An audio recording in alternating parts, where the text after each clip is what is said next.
Hi പ്രിയപ്പെട്ട പ്രേക്ഷകരെ, ഇപ്പം ഞാൻ ഉടനടി വാർത്ത ഇപ്പം നിൽക്കുന്നത് മണിമലയാണ്. അതായത് പഴയിടം എന്നും പറഞ്ഞ സ്ഥലത്താണ്.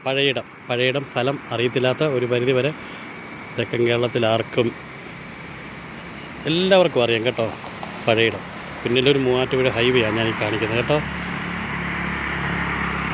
അപ്പം ഞാൻ നിങ്ങളുടെ ശ്രദ്ധ ക്ഷണിക്കുന്നത്, നിങ്ങളെ കാണിക്കുന്നത് വർഷങ്ങളോളം പഴക്കമുള്ള ഒരു ചപ്പാത്തായിരുന്നു കേട്ടോ. ചപ്പാത്ത് തന്നെയായി പഴയിടം പാലം ഇന്നും പാലം ഉയർത്തി പണിതിട്ടില്ല കേട്ടോ. റോഡൊക്കെ സെറ്റപ്പാണെങ്കിലും പാലം ഉയർത്തി പണിതിട്ടില്ല. അതാ എല്ലാ വർഷവും ഈ പാലത്തിന് മുകളിലൂടെ, ചപ്പാത്തിന് മുകളിലൂടെ വെള്ളം കയറും. ഈ വാർത്ത ഒരു പുതുമയൊന്നുമല്ല കേട്ടോ. ഈ പാലത്തിലേക്ക് പ്രവേശിക്കുന്ന 2 വഴികളാണ് കേട്ടോ.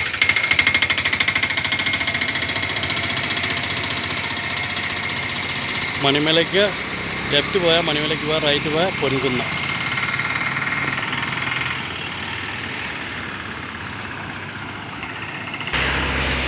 എല്ലാ വർഷവും വെള്ളം കയറുമെന്ന് പറയുമ്പോഴേ, ഇപ്പം വെള്ളത്തിൻ്റെ തൽസ്ഥിതി നോക്കിക്കോണേ.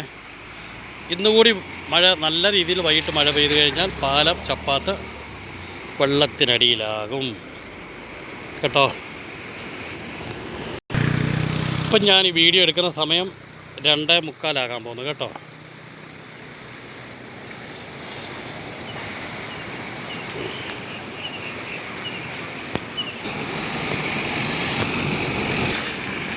ഉണ്ടോ, കഴിഞ്ഞ വർഷത്തെ വെള്ളപ്പൊക്കത്തിൽ ഈ പൈപ്പൊക്കെ കണ്ടോ, ഇത് ബാക്കി സൈഡ് പൈപ്പൊക്കെ വെച്ചതാണ് പാലത്തിൻ്റെ കഴിഞ്ഞ വർഷം കേട്ടോ. ഉണ്ടോ, പാലത്തിൻ്റെ കൈവരിയോട് ചേർന്നൊരു നല്ല മരമൊക്കെ വളർന്നു വരുന്നുണ്ട് കേട്ടോ. ഇതൊക്കെ പരമാവധി നമ്മുടെ PWD അധികൃതർ ഒരു പരിധി വരെ ശ്രദ്ധിച്ചാൽ കണ്ടോ, അത് കായ്ഫലം വരെയുണ്ട്. ഇതൊക്കെ വെട്ടി നശിപ്പിച്ച് കളഞ്ഞാൽ പാലത്തിന് ബലക്ഷയം ഉണ്ടാകാതിരിക്കും. നിലവിലുള്ള ചപ്പാത്തല്ല, ഏത് നിർമ്മാണമാണെങ്കിലും അത് ഇടിഞ്ഞു പോകാതിരിക്കും. പക്ഷേ ശ്രദ്ധിക്കാറില്ലെന്നുള്ളതാണ് ഖേദകരം. പിന്നെ അടുത്തൊരു കാര്യം, എല്ലാ വർഷവും ഞാൻ കാണിക്കുന്ന ഇത് കേട്ടോ. കഴിഞ്ഞ വർഷം ഇത് നിങ്ങളെല്ലാം പ്രേക്ഷകരെല്ലാം കണ്ടതാണ് കണ്ടോ. പ്ലാസ്റ്റിക്കും ഇതിൻ്റെ എല്ലാം വന്ന് കൂടി കിടക്കുന്നുണ്ടോ.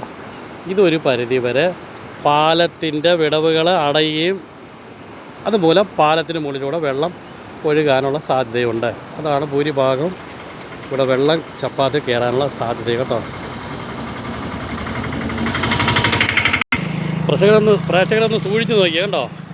ഇത് ഈ മഴയ്ക്ക് മുമ്പേ ഇതൊന്ന് തെളിച്ച് വിടുകയോ, ഈ കൂടിക്കിടക്കുന്ന കണ്ടോ ഈ പായൽ നീക്കം ചെയ്ത ഒരു പരിധി വരെ വെള്ളപ്പൊക്കം ഇവിടെ വെള്ളം ഇതിൻ്റെ ചപ്പാത്തിനടിയിൽ കൂടെ പോകാൻ സാധിക്കും. ഇതിന് മുകളിലൂടെ വെള്ളപ്പൊക്കം ഉണ്ടാകത്തുമില്ല കേട്ടോ. ഇവിടെ കൂടി കിടക്കുന്ന സാധനം നിങ്ങൾ കണ്ടോ, എന്തൊക്കെയാണെന്ന് നിങ്ങൾ നോക്കിയേ, പ്രേക്ഷകരൊന്ന് നോക്കി എന്തൊക്കെയാണ് ഇതിനകത്ത് കിടക്കുന്നത്. തെർമോക്കോൾ, ഏറ്റവും കൂടുതൽ തെർമോക്കോളാണ്. കാരണം നമ്മുടെ വീട്ടിൽ ബാലൻസ് വരുന്ന വേസ്റ്റുകൾ മൊത്തം തട്ടുന്ന എവിടെയാണെന്നറിയാവോ? ഇതുപോലെ മണിമലയാറാണ് ഇപ്പം ഞാൻ ഈ കാണിക്കുന്നത്. അപ്പോൾ ഇതുപോലുള്ള ആറ്റിലെ തോട്ടിലെല്ലാം തട്ടുന്നത്. കാരണം ഇത് ആക്രി കച്ചവടക്കാർക്ക് പോലും കൊടുക്കത്തില്ല. കണ്ടോ, ബോട്ടിൽ എത്ര രൂപയുടെ കാലി ബോട്ടിലുണ്ടെന്നറിയാമോ? വിറക്. കാരണം സാധാരണക്കാരന് ഒരു അന്തിമുട്ടിവായി ഒരു 2 വിറക് പറക്കാൻ ചോദിച്ചു കഴിഞ്ഞാൽ കൊടുക്കത്തില്ല, മനസ്സിലായല്ലോ. അപ്പം ദൈവം എന്ത് ചെയ്യുന്നറിയാം, ഇതുപോലുള്ള മഴക്കാലത്ത് ഇതടിച്ച് മൊത്തം ഇങ്ങ് കൊണ്ടുപോരും, മനസ്സിലായില്ലേ. ഉണ്ടോ, ഇവിടെ കിടക്കുന്ന സാധനങ്ങളൊക്കെ നിങ്ങൾ വീഡിയോയിലോട്ട് നോക്കണം, ശ്രദ്ധിച്ച് നോക്കണേ.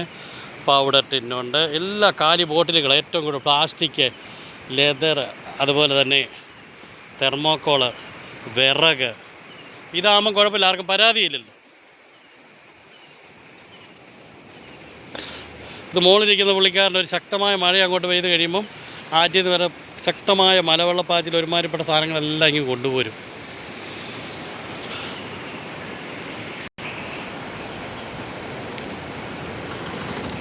നമ്മുടെ ചേച്ചി പറയായിരുന്നേ, മഴക്കാലത്തിന് മുമ്പ് അതൊക്കെ വൃത്തിയാക്കിയാൽ ഒരു പരിധി വരെ ചപ്പാത്തിൽ വെള്ളം കയറാതിരിക്കുമെന്ന്. ഓക്കെ,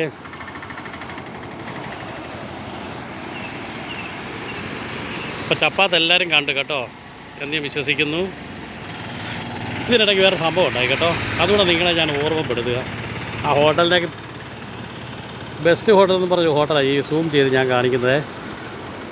ഈ ഹോട്ടലിൽ കയറി ഞാൻ ഇന്ന് ഭക്ഷണം കഴിച്ചു കേട്ടോ. അടിപൊളി ഭക്ഷണമാണ്. ചോറും നമുക്കറിയാം ഗ്യാസില്ല, എല്ലാത്തിനും ക്ഷാമമാണ്. മിക്ക ഹോട്ടലുകൾ അടഞ്ഞു കിടക്കുന്നു.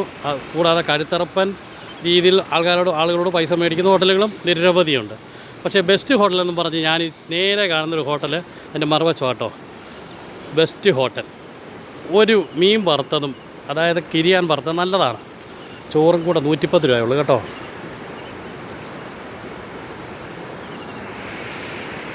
അപ്പോൾ എല്ലാവരും വീഡിയോ ഷെയർ ചെയ്യണം കേട്ടോ. ഓക്കെ. അപ്പോൾ ഇന്നത്തെ സ്ഥിതി, ഇന്നിപ്പോൾ ദിവസം ഞാൻ പറഞ്ഞു 2:45 ദിവസം, സമയം അതുപോലെ തന്നെ ഇന്ന് ദിവസം തിങ്കളാഴ്ച, അതായത് തീയതി പറയുകയാണെങ്കിൽ 8/6/2026. ഓക്കെ. വെള്ളത്തിൻ്റെ അളവ് പറയുമ്പോൾ അതിനു വേണ്ടി ഞാൻ പറഞ്ഞ കേട്ടോ.